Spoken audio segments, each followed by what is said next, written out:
Il y a Facebook, YouTube et TikTok aujourd'hui. Que le Seigneur soit béni. Désolé pour le retard. Mais nous sommes là pour pouvoir bénir le Seigneur, partager sa parole, l'adorer comme on le fait déjà. Et il est hyper important que, excusez-moi, il est hyper important que nous puissions à chaque fois parler de lui, l'adorer, le célébrer parce qu'il mérite nos louanges, il mérite ce temps que nous l'avons dédié, un temps d'adoration, un temps de partage biblique, parce que il est écrit que vous connaîtrez la vérité vous affranchira. C'est la vérité qui affranchit. Et cette vérité, c'est Jésus, notre Seigneur et notre Maître. Merci à toutes les personnes qui se connectent. Merci aux bien-aimés qui nous soutiennent via TikTok. Que le Seigneur vous bénisse, vous qui êtes connectés en ce moment pour passer ce temps de partage biblique avec nous, ce temps de prière, ce temps de... Faites-moi signe si tout va bien sur Facebook, sur YouTube, même sur TikTok. Faites-moi signe si tout va bien, parce que là, je ne maîtrise pas encore, mais là, on va y arriver sur TikTok. Alléluia. Prochainement, on va essayer de faire de notre mieux, de sorte que lorsque je chante, même que ceux qui sont sur TikTok ils puissent écouter tout ce qui se passe, côté chant et le moment d'adoration. Que la gloire revienne à Dieu. Tu es le Dieu de ma vie.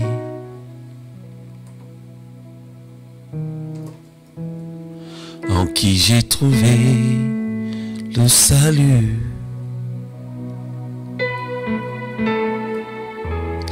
Reçois, ô Dieu, l'adoration d'un cœur que tu as sauvé. Je veux t'adorer.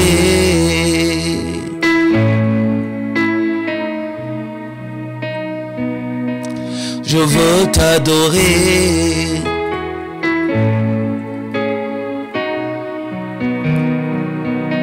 Je veux t'adorer.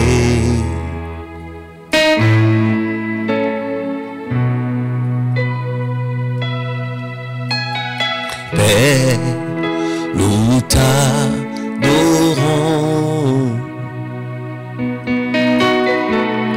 Père, nous t'adorons.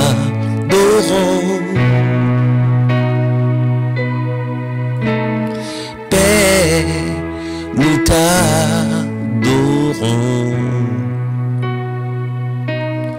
Oh Père, nous t'adorons. Père, nous t'adorons. Père, nous t'adorons. Père, nous t'adorons. Père, nous t'adorons. Nous t'adorons, Père, nous t'adorons.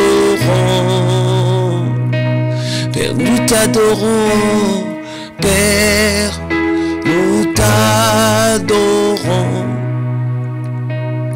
Je me livre totalement.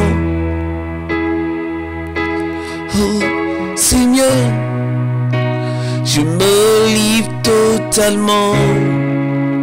Tu peux m'utiliser.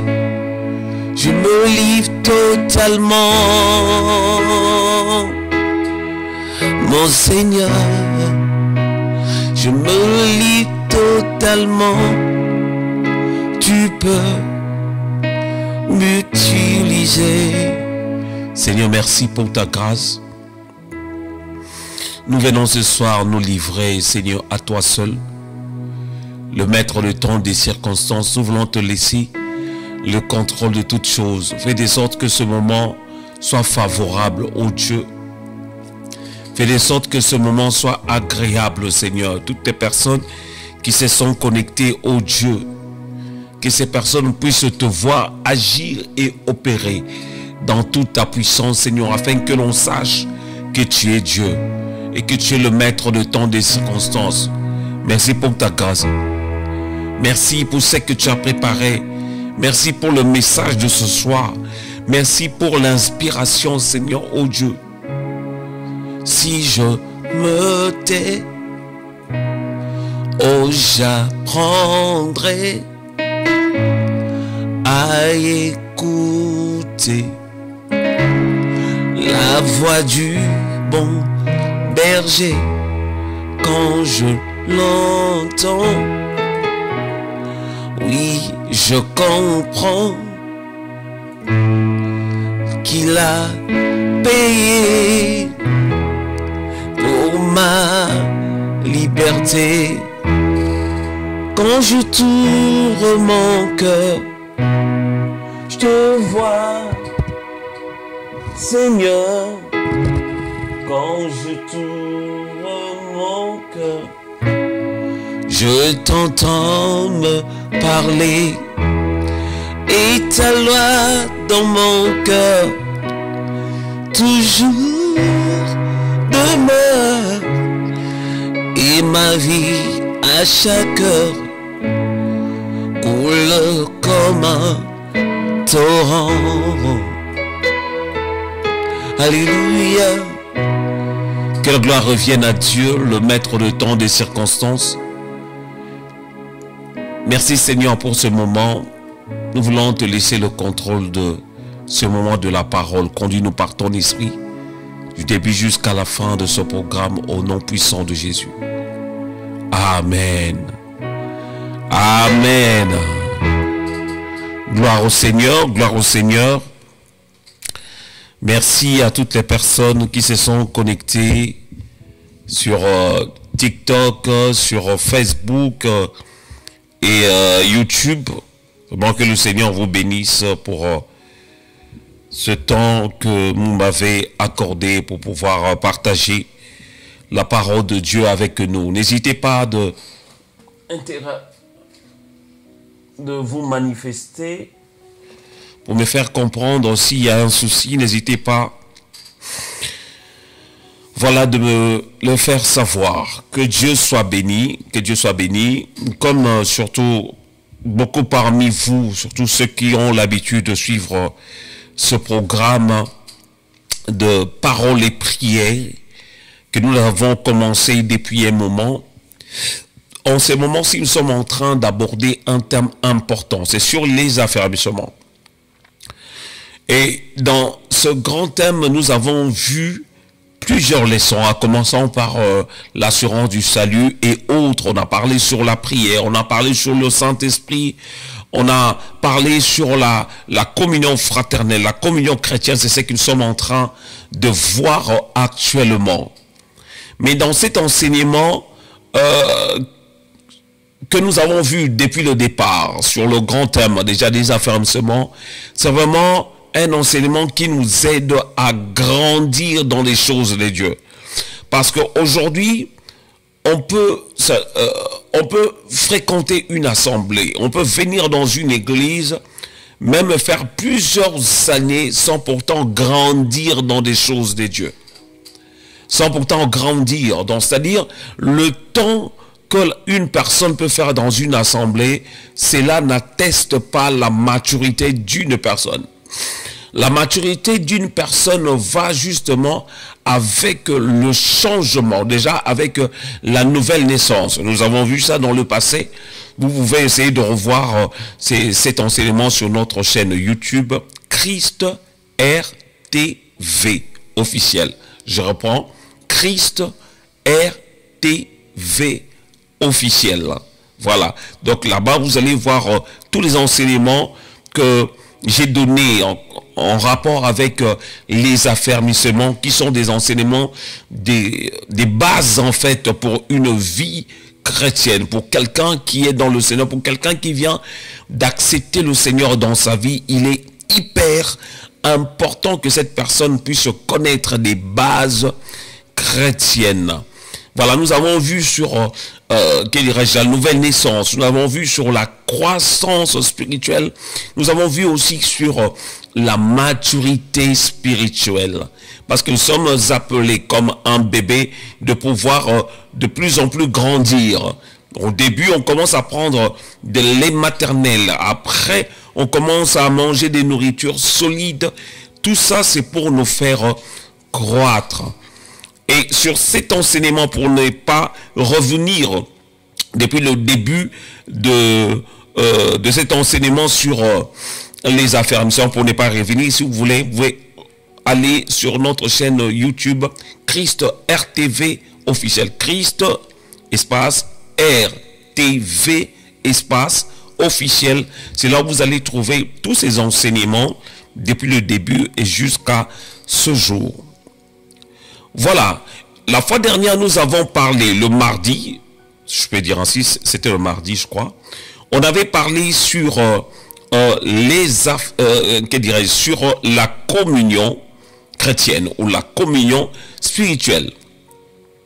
Déjà, lorsque nous parlons de cet enseignement sur la communion, on avait vu le premier point, on avait essayé là-dessus de définir c'est quoi une communion, c'est quoi la communion lorsqu'on parle d'une communion. Et nous avons compris que la communion, c'est une union de plusieurs personnes dans la même foi. C'est une union. L'unité de plusieurs personnes dans la même foi. Donc déjà, ces mêmes personnes qui ont des mêmes idées et ils restent ensemble. Nous avons essayé de voir aussi comment les disciples étaient ensemble dans l'église primitive. Nous avons vu, même avant que le Saint-Esprit ne vienne ce jour-là, le jour de la Pentecôte, avant cela, après la résurrection de Jésus, Jésus avait conseillé, demandé à ses disciples de rester au même endroit pour attendre l'arrivée justement du Saint-Esprit au milieu d'eux, en fait, les fusions du Saint-Esprit. Il voulait qu'ils puissent rester dans l'unité. Et dans cet enseignement sur la communion, nous avons compris l'importance d'être unis, même dans l'œuvre de Dieu, dans tout ce que nous voulons faire. Même on dit deux valent mieux qu'une. Voilà. Deux valent mieux qu'une ou un. C'est-à-dire, quand on est deux, on peut faire des choses peut-être mieux que lorsqu'on est un seul. On est seul, voilà. Donc nous avons défini cela que c'est une union de plusieurs personnes. Et le deuxième point que nous avons vu la fois dernière, c'était l'objectif du Seigneur Jésus. Déjà dans Jean chapitre 17, verset 20 jusqu'au verset 21, le Seigneur dit dans ce passage, il dit, ce n'est pas pour eux seulement que je prie, mais encore pour ceux qui croiront en moi par leur parole, afin que tout soit un, comme toi, Père, tu es en moi, et comme je suis en toi, afin qu'eux aussi soient un en nous, pour que le monde croie que tu m'as envoyé. Alléluia. Rien que dans cet enseignement, on comprend, plutôt dans ce passage que je viens de lire, nous voyons que le Seigneur Jésus, avant d'aller à la croix, c'était sa prière. C'était sa prière. Il priait en faveur des disciples. Il voulait, son désir, c'était que les disciples soient dans l'unité. Comme lui, il est avec le Père, qui soit dans l'unité, et c'est dans le but que, afin que les gens de ce monde croient que Jésus a été envoyé par Dieu. C'est-à-dire, si nous voulons que les païens puissent connaître réellement que notre Dieu est vivant et Jésus-Christ était venu réellement, il est mort à la croix, il nous a sauvés, il est venu pour sauver l'humanité, ils doivent voir en nous l'unité. l'unité, la manière où nous allons nous comporter envers les autres, même envers ceux qui ne sont pas dans le Seigneur. Voilà, en troisième position, toujours par rapport à notre enseignement sur la communion, en troisième position, donc troisième point que nous avons vu, la compréhension des premiers disciples. Donc, c'est-à-dire comment les premiers disciples, donc, ou les gens de l'église primitive se comportaient lorsqu'on parle de la communion fraternelle, de la communion chrétienne, comment les disciples de Jésus-Christ qui nous ont servi de modèle, comment eux ils se comportaient. Et là nous avons vu dans Actes des Apôtres chapitre 2, verset 41 jusqu'au verset 42. Je veux lire. La Bible dit, ceux qui acceptèrent sa parole furent baptisés, et en ce jour-là, le nombre des disciples s'augmenta d'environ 3000 âmes. C'était le jour de la Pentecôte, et après cela, la Bible nous parle de Pierre qui s'était levé pour pouvoir parler de la part du Seigneur, rempli du Saint-Esprit bien sûr, parce que les gens étaient étonnés de voir que ces gens-là qui étaient à Jérusalem, ils étaient en train de parler même dans des langues étrangères. Ils étaient étonnés de les voir, parce que certains les connaissaient, mais ils étaient étonnés de les voir parler dans d'autres langues. C'est alors que Pierre s'est levé pour commencer à parler, à s'adresser au peuple, aux gens qui étaient venus justement fêter à Jérusalem. C'est alors que Pierre s'est levé pour pouvoir parler. Il avait parlé de Jésus, et à la fin la Bible dit ceux qui acceptèrent sa parole, la parole que Pierre avait apportée sur le nom de Jésus, sur l'œuvre de Jésus, et ces gens-là étaient baptisés. Et la Bible dit, et en ce jour-là, le nombre des disciples s'augmenta d'environ 3000 âmes. Alléluia. Déjà, rien que par rapport à l'unité, ils étaient tous dans la chambre haute. Ils sont sortis tous aussi. Et Pierre a commencé à parler. La Bible nous dit que les nombres des disciples s'augmenta d'environ 3000. Cela veut dire que la communion fraternelle, la communion chrétienne fait de sorte, amène plutôt la croissance numérique, la croissance aussi spirituelle. Alléluia. Vous savez, lorsque quelqu'un vient de nouveau dans une assemblée, la personne s'attend à avoir un bon accueil. La personne s'attend d'être bien accueillie dans une assemblée. Et deuxièmement, la personne veut aussi recevoir quelque chose de bien. Et troisièmement, la personne attend de voir justement l'unité au sein de cette assemblée. L'unité par votre manière de faire des choses. L'amour que vous devez attester, manifester envers cette personne peut-être qui est venue juste pour la première fois. Des fois dans nos assemblées, dans certaines assemblées bien sûr, on néglige certaines choses, l'accueil. Quelqu'un arrive, on laisse à s'asseoir n'importe où. Et deuxièmement, même après le culte, les gens ne prennent pas le temps de parler avec cette personne qui vient nouvellement à l'assemblée. C'est très important, prendre ses coordonnées, faire même le suivi. Là, je m'adresse au niveau des assemblées, des églises que là où nous exerçons pour le Seigneur. Alléluia. C'est-à-dire l'unité peut attirer aussi la croissance numérique. Soyons unis. La Bible nous dit, même Jésus lui-même, il avait dit dans Jean que nous avions lu, il a dit que les gens du monde croiront que tu m'as envoyé lorsqu'ils les verront dans l'unité. Lorsqu'ils verront l'unité de ses disciples, et les gens du monde vont croire. Alléluia. Au verset 42 de Actes des Apôtres, chapitre 2, verset 42, la Bible dit, ils persévéraient dans l'enseignement des apôtres, dans la communion fraternelle, dans la fraction du pain et dans la prière. Alléluia. C'est-à-dire, comme ils étaient ensemble, tous les disciples, ils persévéraient dans les enseignements, dans l'enseignement des apôtres. Ils étaient enseignés par des apôtres dans la communion fraternelle. Je reviens encore là-dessus, sur la communion fraternelle, dans la fraction du pain et dans la prière. Alléluia. C'est-à-dire, l'une des choses qui fait de sorte que les gens soient unis, c'est des enseignements. Qu'est-ce que vous transmettez aux gens qui viennent dans nos assemblées? Qu'est-ce qu'on transmet aux gens qui viennent dans nos assemblées? Nous voyons peut-être par le comportement de certains serviteurs qui divisent, qui interdisent les fidèles des gens qui viennent dans leurs assemblées de ne pas aller ailleurs, de ne pas écouter, fréquenter peut-être un autre pasteur. Bien-aimé, la fois dernière, j'avais dit quelque chose, que si ton enfant commence à préférer aller manger chez le voisin, regarde bien comment tu fais ta nourriture. Peut-être que tu mets beaucoup de sel ou des épices, beaucoup de piment. Peut-être que tu ne prépares pas bien, c'est pourquoi l'enfant commence à avoir l'envie d'aller manger dehors.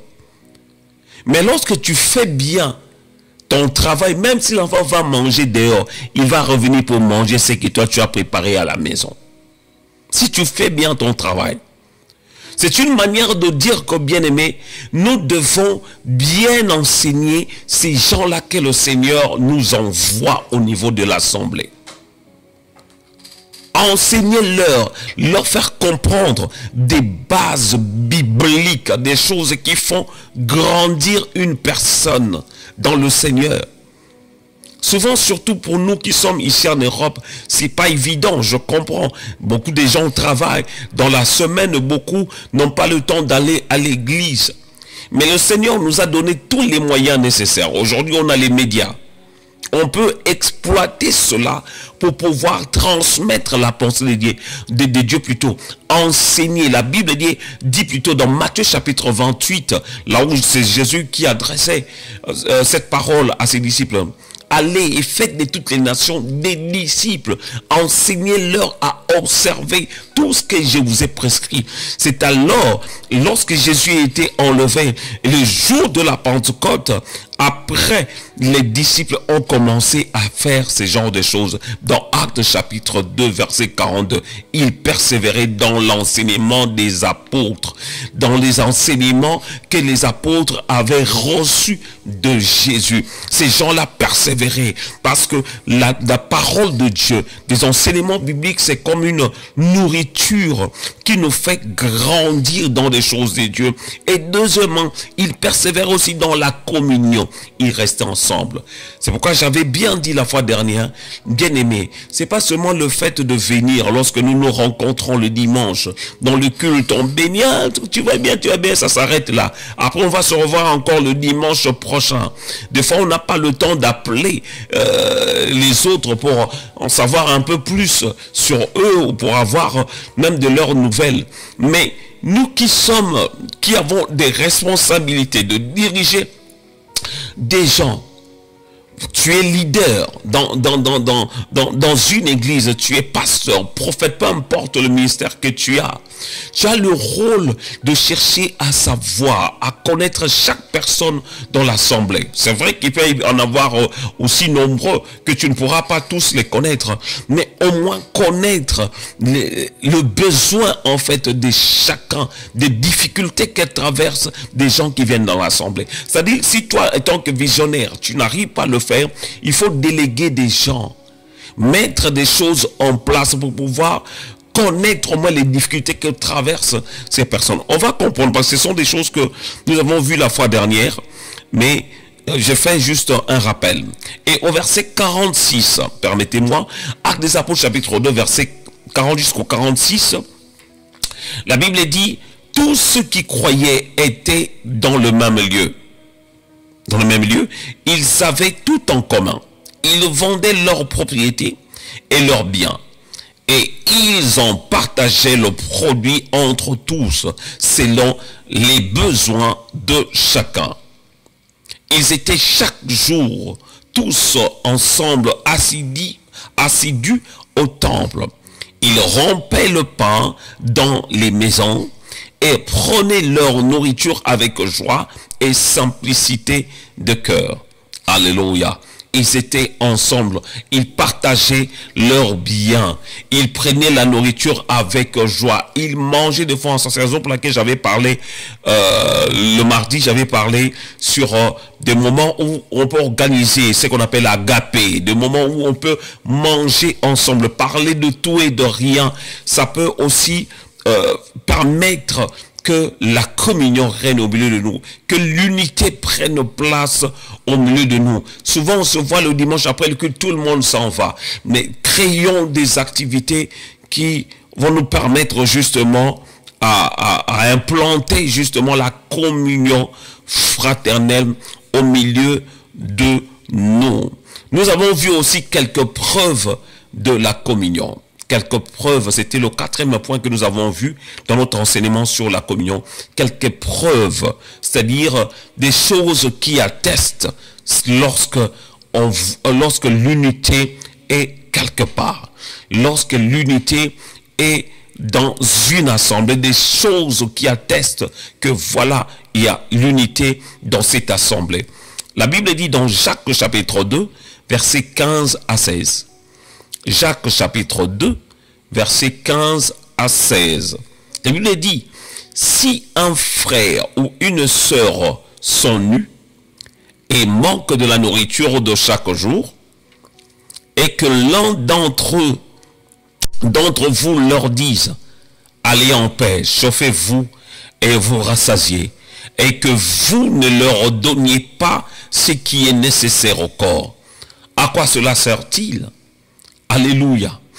Là, on donne l'exemple en fait que deux personnes, on parle de deux personnes, l'homme et une sœur, qui n'ont pas de vêtements. Et l'un de vous lui dit, bon voilà, leur dit plutôt, rentrez chez vous, chauffez-vous et rassasiez, et que vous ne leur donniez pas ce qui est nécessaire au corps.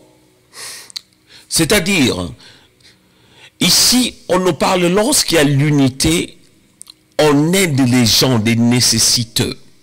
Là, on parle d'un frère et d'une sœur dans les besoins. Ça peut arriver dans nos assemblées, il y a des gens qui n'ont pas des papiers, comme j'avais dit la fois dernière. Des gens qui n'ont pas des titres de transport. Ils ont besoin de venir à l'église, mais ils n'ont pas d'argent pour payer le ticket. En Afrique encore, on voit des gens qui font des kilomètres à pied pour aller d'un endroit à un autre, juste pour aller adorer le Seigneur. Mais ici, déjà, en Europe, les conditions, des fois, ne permettent pas. Imaginez quelqu'un qui va sortir d'une ville pour aller à une autre. La personne doit avoir un titre de transport pour se déplacer. Il y a certaines personnes qui sautent les métros ou le train justement pour pouvoir aller à l'église. Et à l'église, même des pasteurs ne se posent pas des questions. Comment ces gens-là font pour pouvoir arriver à l'église? Des pasteurs, certains serviteurs ne se posent même pas des questions. Comment ces gens-là, quand des gens viennent à l'église, nous devons connaître au moins leur position. Est-ce que cette personne au travail, quelles sont les difficultés que traverse cette personne? Il est hyper important de connaître ces choses. Parce que des fois, on se moque des gens, comme j'avais dit ce mardi, on se moque des gens que telle personne ne s'habille pas bien, mais on ne connaît pas les difficultés que traverse cette personne. Peut-être la personne n'a même pas de logement. Peut-être la personne n'a même pas un travail, traverse des moments difficiles. La Bible nous dit ici là, même lorsque un frère ou une sœur manque de la nourriture de chaque jour, et que l'un d'entre vous leur dise, allez en paix. C'est-à-dire, vous ne leur donnez pas ce qu'il faut, et vous leur dites, voilà, d'aller en paix. Chauffez-vous et rassasiez-vous. Mais or, vous avez de quoi à subvenir à leurs besoins.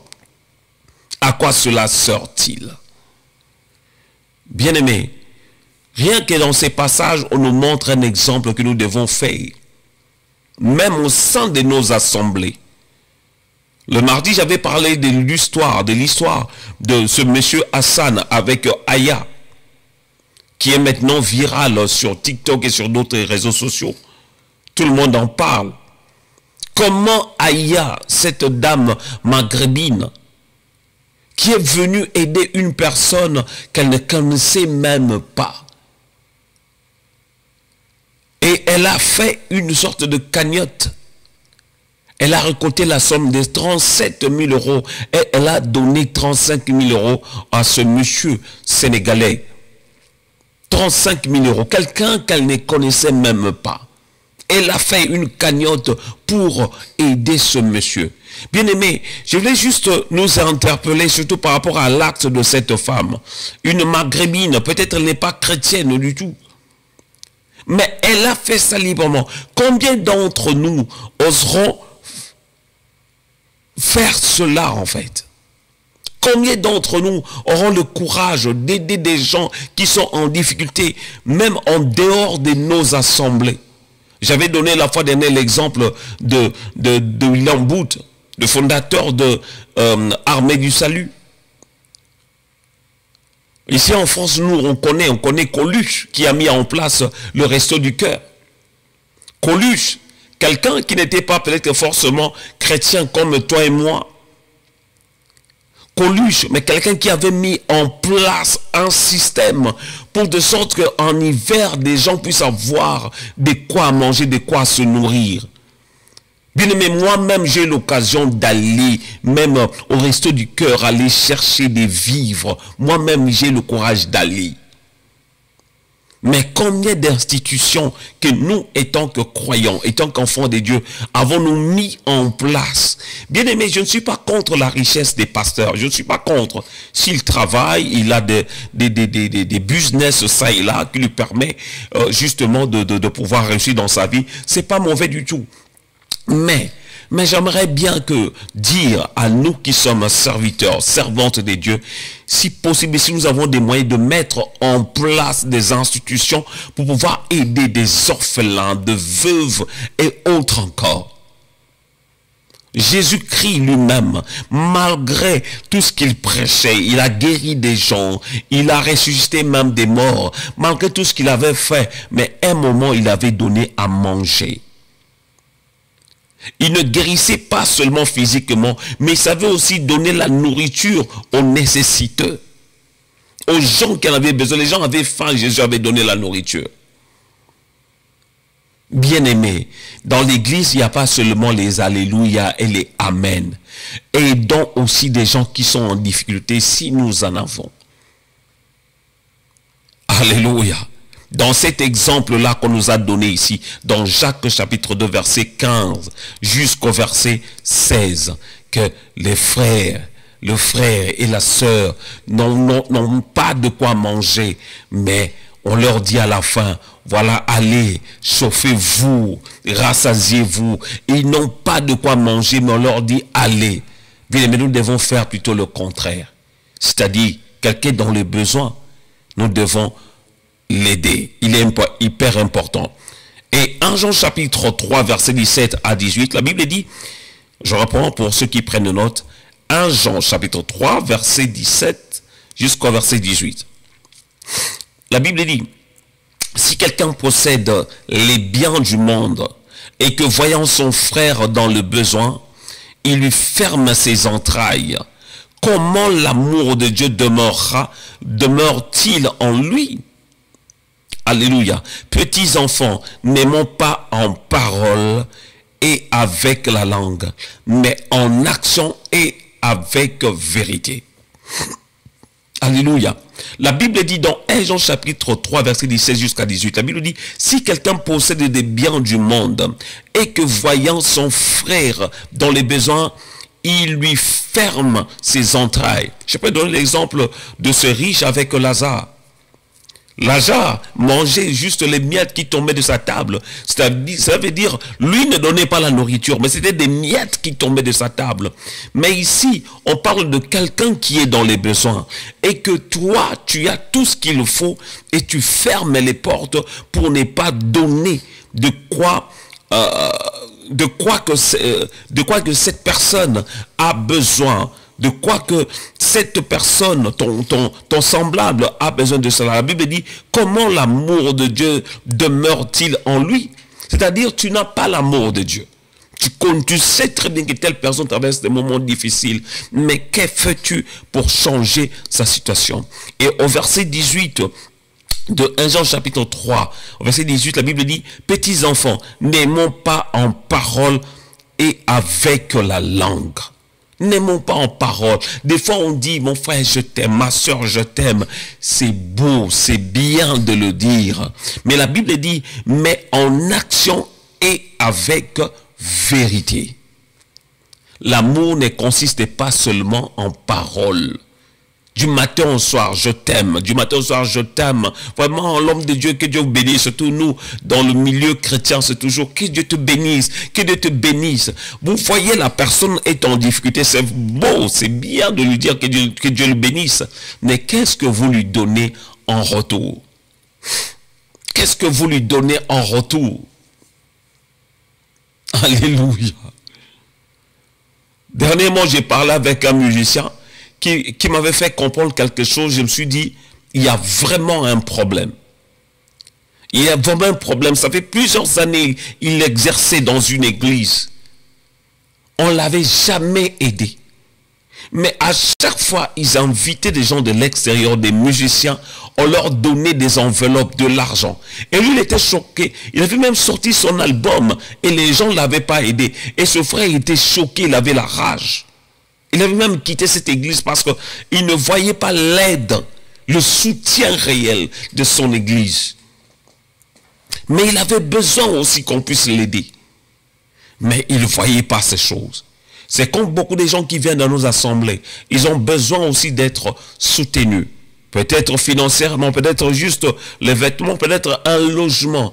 Mais que faisons-nous à l'égard de toutes ces personnes qui viennent dans nos assemblées? La Bible dit dans 1 Jean chapitre 3 verset 18, petits enfants, n'aimons pas en parole et avec la langue, mais en action et avec vérité. En action et avec vérité. Même au sein d'un couple, c'est pas seulement chérie je t'aime, c'est pas seulement chérie je t'aime. Tu dois montrer les actes, c'est-à-dire des actes qui attestent que tu aimes réellement ta femme, des actes qui attestent que tu aimes réellement ton mari, que tu aimes aussi tes enfants. Lisons Galates au chapitre 6, versets 9 à 10.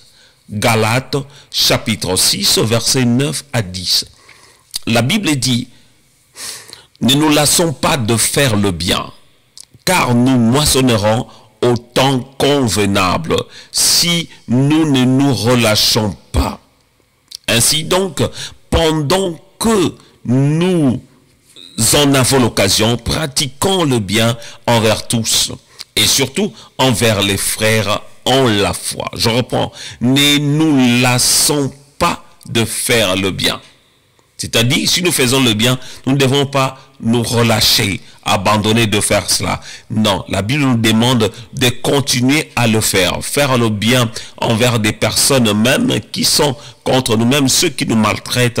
Il est hyper important que nous puissions leur faire du bien. À l'exemple de Jésus, malgré on l'avait haï, malgré qu'on l'avait crucifié à la croix, il a toujours aimé. Même jusqu'à la croix, il avait dit, Père, pardonne-leur, car ils ne savent ce qu'ils font. Ne nous lassons pas de faire le bien, car nous moissonnerons au temps convenable si nous ne nous relâchons pas. Alléluia. Bien-aimé, tu es en train de semer dans la vie d'une personne. Peut-être tu lui donnes tes vêtements, tu lui donnes de l'argent pour payer les études, tu donnes l'argent dans un orphelinat, tu pratiques des bonnes choses, tu héberges une personne, tu aides, tu soutiens l'œuvre de Dieu. Bien-aimé, tu dois savoir une chose. La Bible dit, car nous moissonnerons au temps convenable.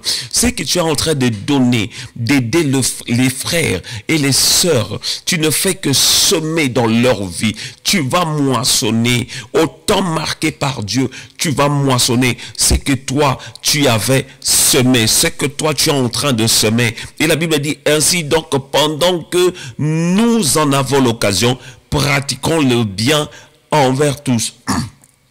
Pratiquons le bien, comme les Congolais disent, tout ça la bolamu. Pratiquons pratiquons les biens envers tous et surtout envers les frères en la foi. Alléluia. Alléluia. Que la gloire revienne à Dieu. Aujourd'hui, on va s'arrêter là. Prochainement, nous allons continuer le 5e point, toujours dans notre enseignement sur la communion spirituelle ou la communion chrétienne. Nous allons revoir là-dessus. Mais j'aimerais ce soir que nous puissions prier d'après ce passage qui nous dit quelque chose de si merveilleux. Ne nous lassons pas de faire le bien, car nous moissonnerons au temps convenable. Nous allons prier justement par rapport à cela. On va prier de sorte que Dieu puisse nous aider à continuer à faire du bien. C'est vrai que peut-être tu avais semé à plusieurs reprises dans la vie d'une personne où ta famille, tu as tellement aidé, mais tu n'as rien en retour. Alléluia. Oh Jésus.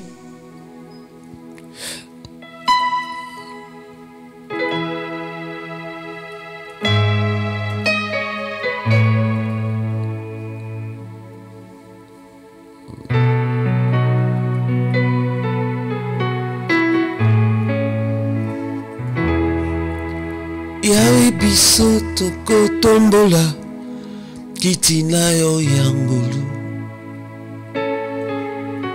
na mitema totatoli yozali Nzambe maboko na likolo na loyembo oya basantu na banjo tokoyemba Alléluia. Yawe biso tokotombola kiti na yo ya ngolu na mitima totatoli yozali Nzambe maboko na likolo na loyembo oya basantu na banjo tokoyemba Alléluia. Sainteté à ton nom, Saint, Saint, Saint et l'Éternel, Dieu des armées, tu es saint. L'honneur et la gloire t'appartient à jamais. Tu es saint, revêtu de gloire et de puissance et de magnificence. Éternel, tu es saint. Dans nos cœurs, tu es si précieux et ton trône est dans les cieux. Jamais tu es saint. Chacun va prier. Tu vas prier le Seigneur, tu vas demander à Dieu de pouvoir intervenir dans ta vie, qu'il puisse te donner cet amour de pouvoir aider ceux qui sont en difficulté, qu'il puisse te donner cet amour de soutenir ceux qui sont en difficulté, ceux qui ont besoin de son intervention, ceux qui nécessitent la grâce de Dieu dans leur vie, ceux qui nécessitent quelque chose, que le Seigneur fasse de toi un canal qui va faire de sorte que ces gens-là puissent trouver un abri, que le Seigneur fasse de toi un canal où ces gens-là vont trouver une refuge, où ces gens-là vont trouver de quoi manger, de quoi se nourrir. Alléluia, prie, élève ta voix et prie. Seigneur, je viens te prier au nom de Jésus.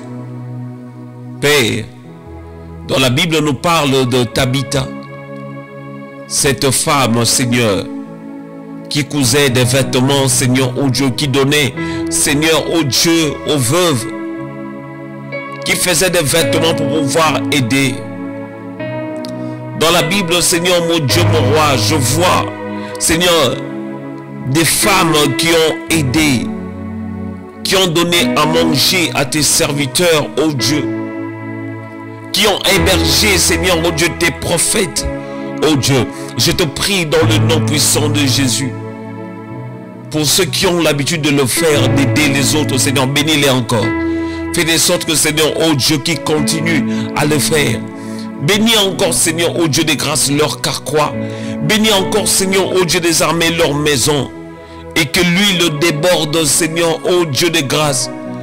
Seigneur, oh Dieu, souviens-toi de cette femme dans la parole qui avait fait un gâteau, le seul gâteau qu'elle voulait faire pour manger, elle, avec son enfant et mourir par après.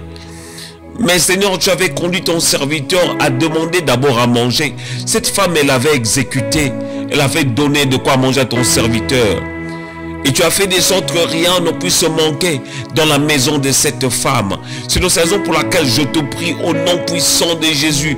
Souviens-toi, Seigneur, oh Dieu, de toutes ces personnes qui soutiennent déjà ton œuvre, qui soutiennent des pauvres. Seigneur, oh Dieu, qui contribuent financièrement, qui contribuent, Seigneur, tantôt d'une manière ou d'une autre, Seigneur, dans la vie de beaucoup de personnes, bénis-les. Il y a aussi ceux qui ont cette volonté, mais ils n'ont pas les moyens, oh Dieu. Je te prie de pouvoir intervenir, de pouvoir agir si puissamment afin que l'on sache que tu es Dieu. Merci pour ta parole, oh Dieu. Bien-aimés, nous allons prier par rapport à l'unité. L'unité dans le corps de Christ. L'unité entre assemblés, parce que la Bible dit, nous formons tous un corps, dont la tête est Jésus notre Seigneur, et nous sommes les membres de ce corps.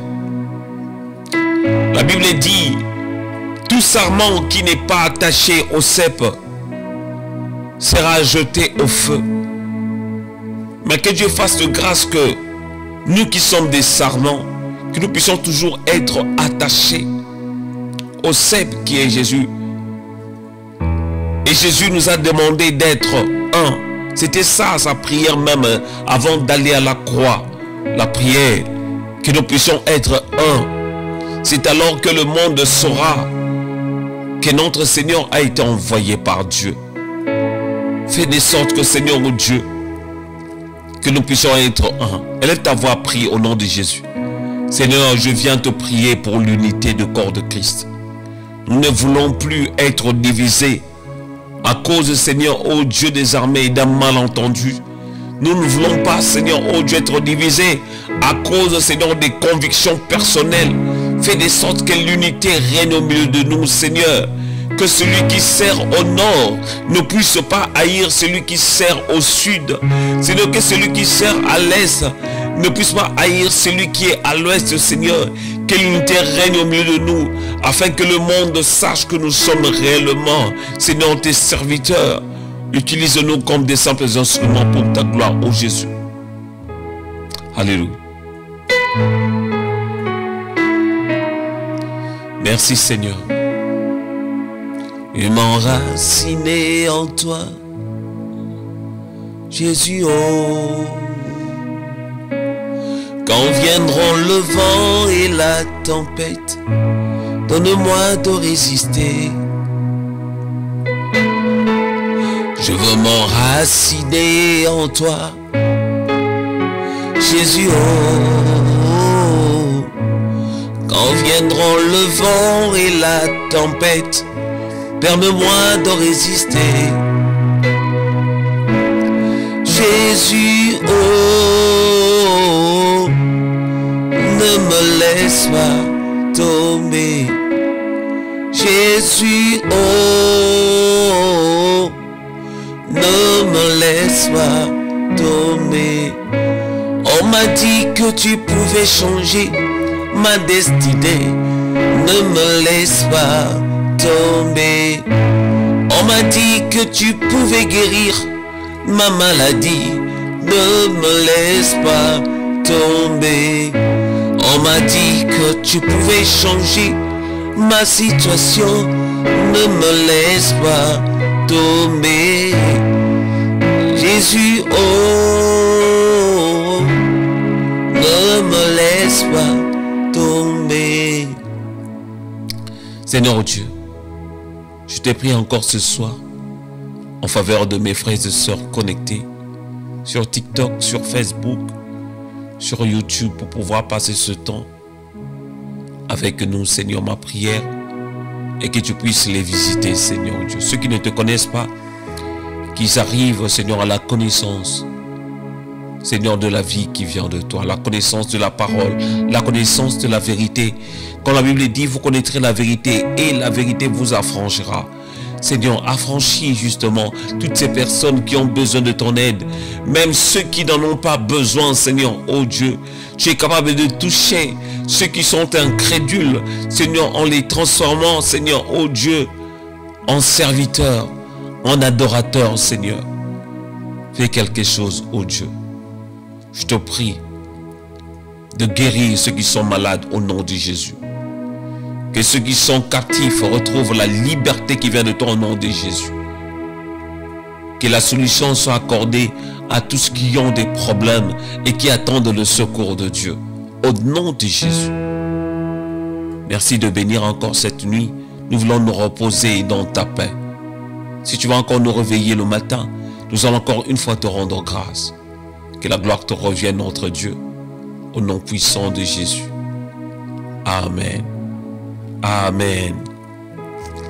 Gloire au Seigneur, gloire à Dieu. Je bénis Dieu pour ce moment. Je bénis Dieu pour ce temps qu'il nous a accordé. Le temps d'écouter sa parole, le temps de partager sa parole, le temps d'adorer le Seigneur. Je sais qu'il est bon, il est agréable de faire encore des grandes choses au milieu de nous. Nous allons continuer notre enseignement prochainement et je crois que le Seigneur ne cessera de nous bénir comme il le fait déjà à chaque fois.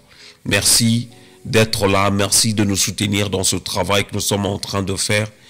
Et je vais encore vous rappeler que bientôt, je crois, d'ici la semaine prochaine, nous allons commencer notre émission.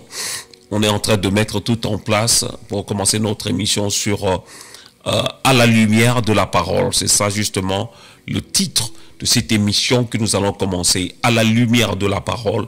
Cette émission qui a pour but justement d'amener tout à la lumière, c'est-à-dire des choses qui se passent dans le monde ou dans l'église. Nous allons essayer de revoir cela avec un œil spirituel, c'est-à-dire nous allons mettre la loupe spirituelle pour pouvoir éclairer les enfants de Dieu. C'est-à-dire on va choisir pas mal de thèmes. Déjà on va commencer à parler sur les dérives aussi, des choses qu'on voit, certaines choses qu'on voit dans nos assemblées qui ne sont pas forcément bibliques, mais on les voit. Et puis des fois ça arrive qu'on commence à accepter la chose sans pourtant en être convaincu, sans pourtant avoir des références bibliques qui nous attestent que telle chose est bonne plutôt pour l'avancement de l'œuvre de Dieu. Parmi nous, il y a maintenant des infiltrés, des gens qui viennent avec des enseignements qui n'ont rien à voir avec la parole de Dieu, des gens qui viennent avec des pratiques qui n'ont pas de fondements bibliques. Alléluia. C'est la raison pour laquelle le but de cette émission vraiment c'est de nous éclairer. Je ne serai pas seul, il y aura aussi d'autres intervenants qui vont justement nous aider justement à mettre, à comprendre, à être illuminés, à être éclairés par à la lumière de la parole de Dieu. C'est-à-dire on va essayer de choisir chaque thème et vérifions cela dans la parole de Dieu. Qu'est-ce que la Bible dit là-dessus?